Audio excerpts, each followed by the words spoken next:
watching News Epicenter with me, Maria Shakil. Monday saw the finale of the Uttar Pradesh battle as Phase 7 came to a close. Multiple exit polls have shown that Kingmaker state will pick the BJP once again.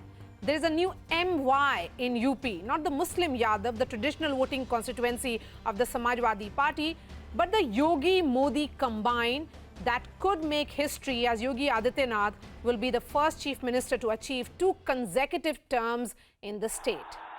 The exit polls suggest it was always a 2-horse race. But while Akhilesh Yadav's Samajwadi Party challenged the BJP head-on, it seems it just wasn't enough based on these exit polls. Of course, the final counting is on 10th. After testing the pulse of the voters in the heartland of Uttar Pradesh, what I saw, that BJP's mantra was Shehar mein Sashan or Shasan or Gaon mein Rashan, which could have worked for the party along with the stark perception of better law and order. It seems the Samajwadi Party could not shake off the image of Gunda Raj, while it had nothing significant, no major promise to challenge the BJP's development record.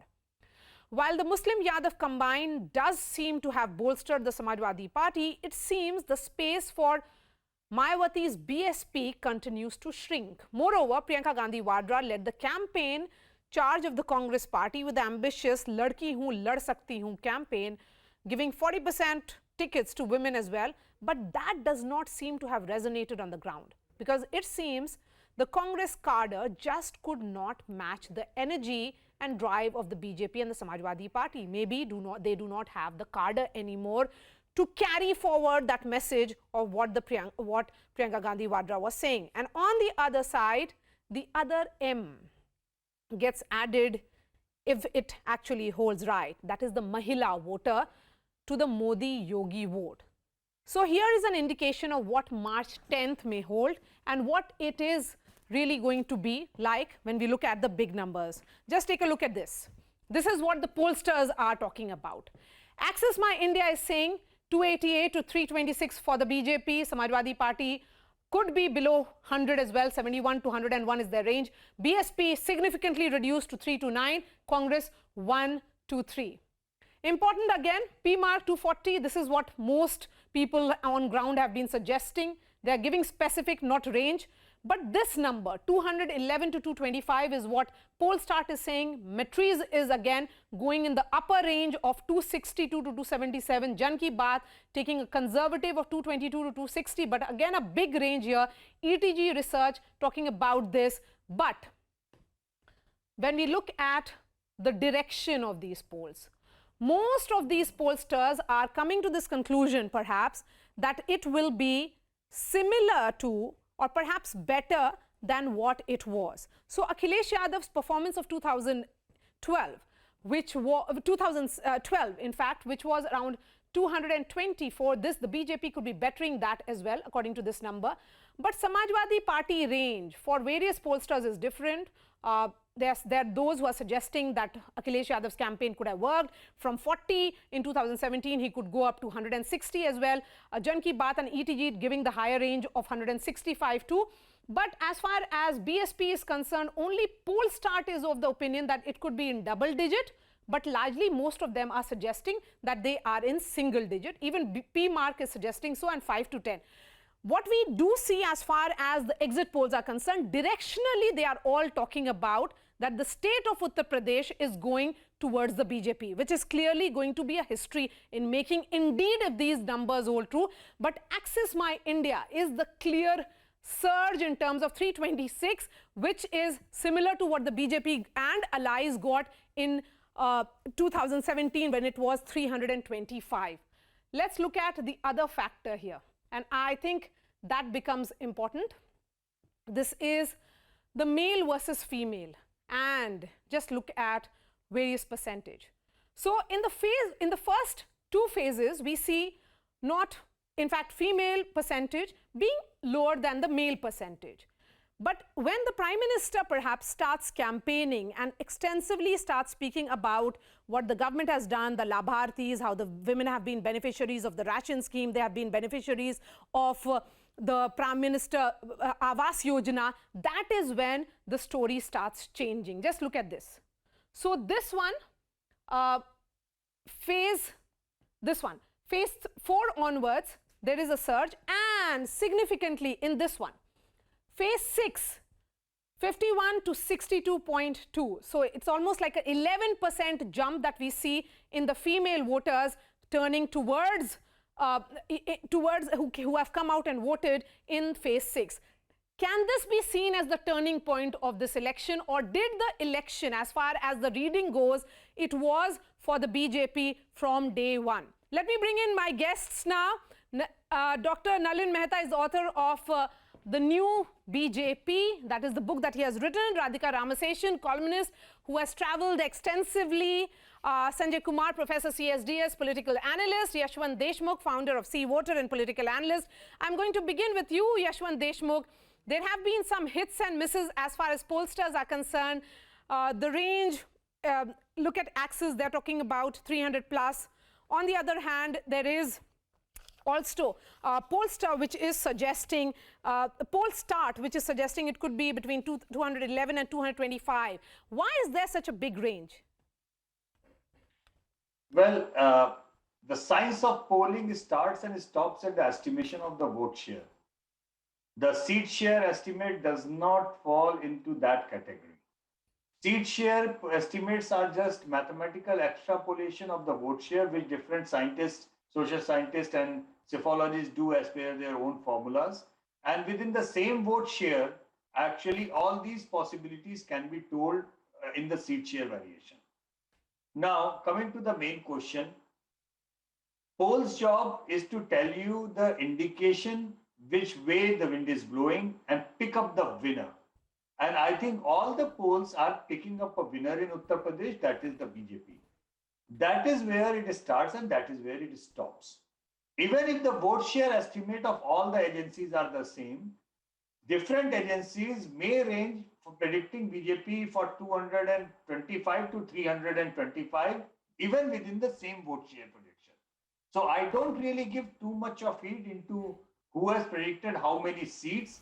The bottom line which I read into the different numbers is that everybody is pointing in the same direction, that BJP is heading for a historic second term, back-to-back second term in Uttar Pradesh, and that is where it tells us. And after the elections are over, probably we will be looking more into the demographics. Yes. Once we have weighted the exit poll data into the actual results, which would be mirroring, actually it's called the statistical weighing, where we mirror the exit poll data to the actual results data, and we would know very clearly. But even in the raw exit poll data, we know for sure that there is a huge vote bank called female vote bank, which has largely voted the BJP on the real issues of delivery of governance, the ration they got, the money they received, yes, the roofs that were built, the toilets that were constructed.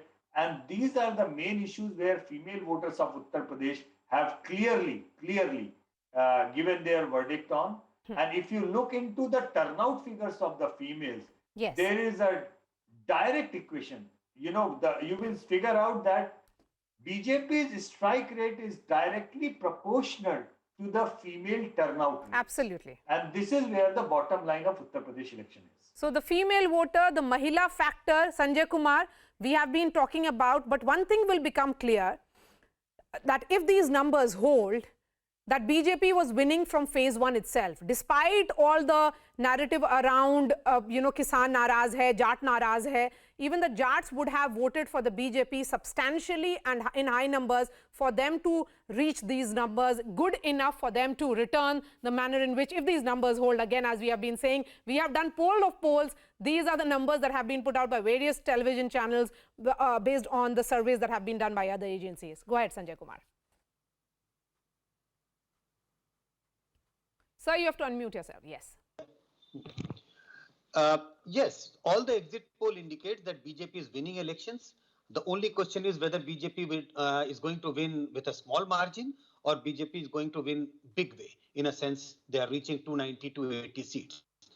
But whatever may be the extent of BJP's victory, uh, there are few things which needs to be underlined.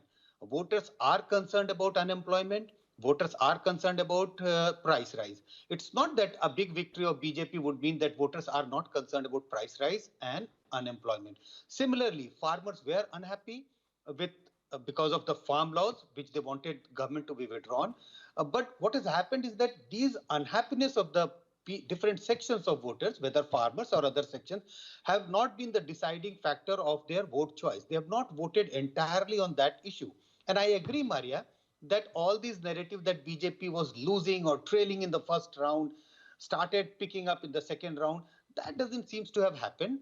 BJP maintained some kind of a lead over Samajwadi Party in all the phases. Yes, if we talk about BJP's declining support base in the first phase or setback in the first phase, that is compared to their performance in 2017. So if you compare the performance of BJP in the first, second and the third phase compared to 2017, yes, they would have certainly received some setback, but the setback is far less compared to what many people had expected, and many people expected that the extent of BJP's setback would be such large that BJP might lose election or might just escape through. But it is clear that BJP has not suffered a major setback in any of these phases. Yes. So that brings me to Radhika Ramaseshan. Radhika Ramaseshan, would it be fair to then say that if the Kisan or Jats were unhappy, the BJP's decision of repealing the farm laws offset that?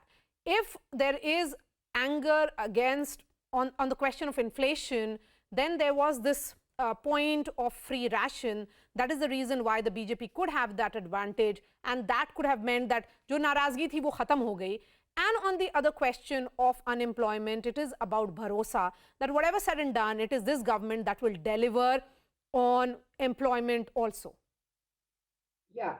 Maria, first point I want to make is that the double engine growth claim of the BJP has worked finally in Uttar Pradesh. If joblessness was a problem, young people or the young and the restless may not have trusted Akhilesh Yadav with creating jobs for them. After all, he is going to be the chief minister of a state, and so much depends on the center, the largest from the center, the policies framed by the center on jobs. So I think, the double engine growth narrative has worked in Uttar Pradesh. Better to have a government, in the same government in the state and the center. That's as far as addressing certain economic issues are concerned. Each negative against the BJP is offset by a positive.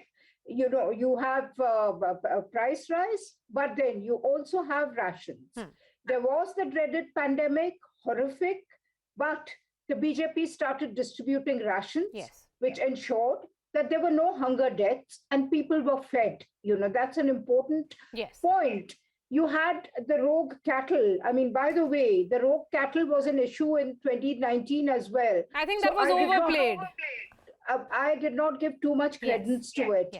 People mentioned it, but I didn't think it was as big an issue as some people made out to be. So in the end, it was really about negatives being offset by bigger positives. That seems to have worked in favor of the BJP if the trends indicated by the exit polls are accurate. Now, here I would just like to flag one more issue, the role of the opposition. The role of the opposition was not inspiring at all in Uttar Pradesh. I wondered, where was the opposition for 4 years? I mean, you had the pandemic. Was the Samajwadi Party on the ground? Was the BSP on the ground? Yes, the Congress was to a certain extent, but the Congress doesn't have the workforce to take its message across, to take help across. The Congress did try its best, but that was the only party which was on the ground during the pandemic. Similarly, I mean, there was really no dearth of issues for the opposition. They kept tumbling out. but the opposition was invisible. I mean, when did the Samajwadi Party wake up finally? I mean, you can just say that 6 or 7 months before the elections. That is not good enough. And opposition has to be seen aggressively on the ground did from the day campaign one. of Akhilesh Yadav start perhaps too late? We'll wait to have that discussion on 10th. But Nalin Mehta, talking about the Mahila factor, we have seen election after election that this constituency have voted, and they have voted for winners. I would say that they have chosen governments in multiple states. But look at this constituency. What I sensed in my travel of Uttar Pradesh, this was the constituency which talked about Suraksha or safety, security in western and central part. When I meet a group of women in Meerut's inter-college, they talk about कि हम 7 बजे के शाम के बाद बैठ सकते हैं, खड़े होकर के जा सकते हैं इधर-उधर. That sense of safety, security. And when you move towards the eastern or the Purvanchal part of Uttar Pradesh, the narrative becomes about ration. So would you say that the BJP managed to send that message that they understand that even within the women constituency, they could understand the class division here or the requirements based on Sheher and Gaon? I think the BJP has been very differentiated in its messaging to different audiences, Maria. As far as the women factor is concerned, there is no question that the BJP's significant growth from 2014 onwards has been powered by the making of a new women vote, in particular a new rural vote. And I think we are seeing that the evidence, the early evidence of that from the exit poll data as well, from some of the data that I've seen of various pollsters, which is replicating what we saw in the 2019 Lok Sabha election as well, if this data holds, and that's a qualifier. When we talk about the women vote and Suraksha, the issue that you mentioned, that keyword of Suraksha, the word Suraksha in parts of Western UP was also used as a dog whistle with Muslim voters. But for women voters, it had a very specific meaning as you move further from Western UP. In fact, I always remember this thing that, when Yogi Adityanath, when he'd set up the anti-Romeo squads soon after becoming chief minister, there was a narrative in the media, and people like us all felt that this was very patriarchal, and there is a whole problem with this, that innocent couples are being picked upon, and in many cases they were. But when I traveled to those areas, I found that the biggest support for the anti-Romeo squads came from some of the girls outside the colleges, because there was a lot of gundagardi outside. So there is a different narrative that plays in different surroundings. That's one. Second, on the question of ration, I think one of the UP government has specifically focused on central government schemes and delivery on them. Rations during Corona is one. Toilets for Swachh Bharat, personal toilet, not the public ones, is the second one. PM Awas Yojana houses, in which 66% were given to registered in the names of women or jointly in the names of women and on their husbands. Look at the numbers. Nationally, 17.1 million toilets are built between 1415 to 1920. Are built in UP in 17.1 million out of 164 nationally. Out of the PM Awas Yojana houses, 17.5 million are built nationally, 1.6 million are built in UP, which is the highest proportion along with West Bengal. So I think in terms of direct benefit transfers, UP gets the highest out of all states. MP is the second. I think that last mile delivery has helped the BJP. Yes, last mile delivery. So the schemes are not on paper. I've met enough and more women who have shown their ration, who have talked about Pradhan Mantri Awas Yojana, and that they have been beneficiaries. I'm going to come to you now, Yashwant Deshmukh. While we look at various narratives here, which is clearly at play, the one question that cannot be taken away is that this election is as much about the social engineering of the BJP as it is about the class play that is evident, which happened in 2017, also in 2019. Will you now say that this Garib Gurba that we keep talking about, this Garib constituency is a class constituency and they are the Labhartis, and the Labhartis are only looking at कि सरकार ने क्या दिया, भारत सरकार ने क्या दिया, योगी सरकार ने क्या दिया? And of course, yes, and that's precisely how it should work as well. I mean, at the end of the day, one should be voting for the delivery, basically on the issue of the governance, what the voters get, vis-a-vis on the emotive issues of communal polarization and the caste arithmetic. That has been way too long. For more than 70 years, we have been looking into it. I guess that public has started already changing that in the last 10 odd years. It is probably the analysts like us and the media and everybody, we are just way too rigid, probably in analyzing and judging UP and Bihar way too much into caste arithmetic. I think that the females voting for the BJP or the female turnout changing the equation in many other states as well. Yes. That started almost in the last 10 years, 10 years back, it has already started in that way. But still today, we are probably hesitant to concede and accept that the pyramid has got inverted as far as the winnability equations are concerned. Right now, as on today, I believe if BJP is going to win Uttar Pradesh, it has more to do with developmental politics and less to do with the Hindutva polarization.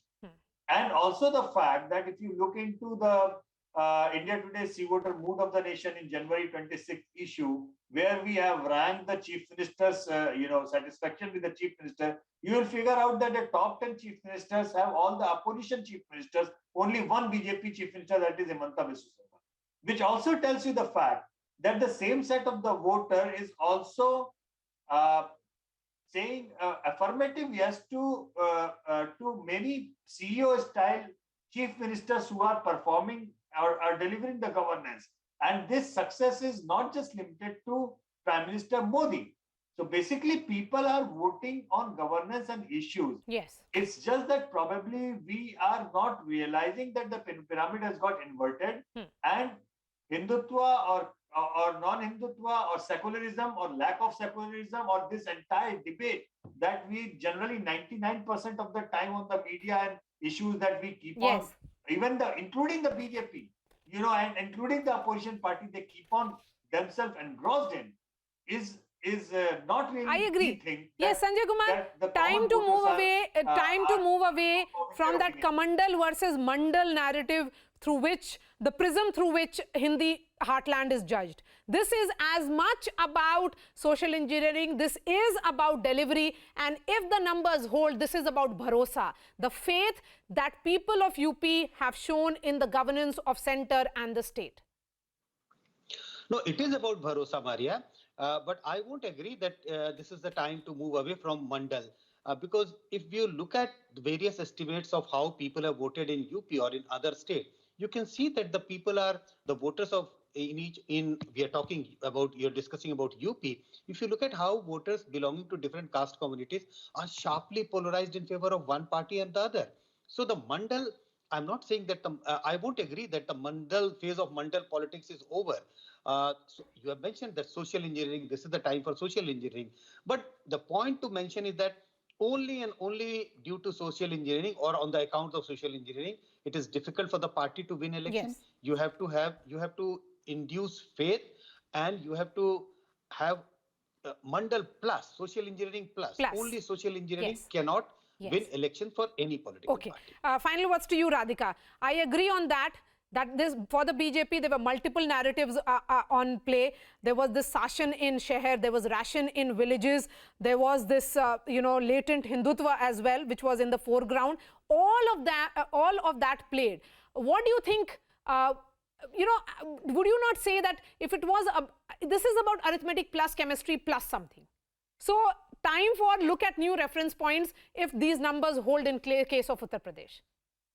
The BJP has become a big tent party like what the Congress used to be in a long, long ago. It has a place for Mandal, it has a place for Kamandal, it has a place for welfare-oriented politics, it has a place for personality-driven politics. So there are elements of everything in this tent. So therefore, the BJP has sectional appeals to various sections. There is something for women, quite a bit for women, in fact. I mean, a very targeted group which the party has consciously cultivated for a long time. It has something for the older people, the senior citizens. It has something for for the MBCs, the extremely backward castes. Yes. It has something for Dalits. It has something for upper castes. I mean, you yourself made a distinction between the urban and the rural sections. I mean, and when you're talking about the urban sections, you're talking predominantly about the upper castes. And when you travel to the rural areas, it is about the Absolutely. the less well-off. I Radhika, don't I've know. really come to the end of this discussion. Thank you so much for joining us, Yashwant Deshmukh, Sanjay Kumar and Nalin Mehta. We'll continue this discussion also on 10th.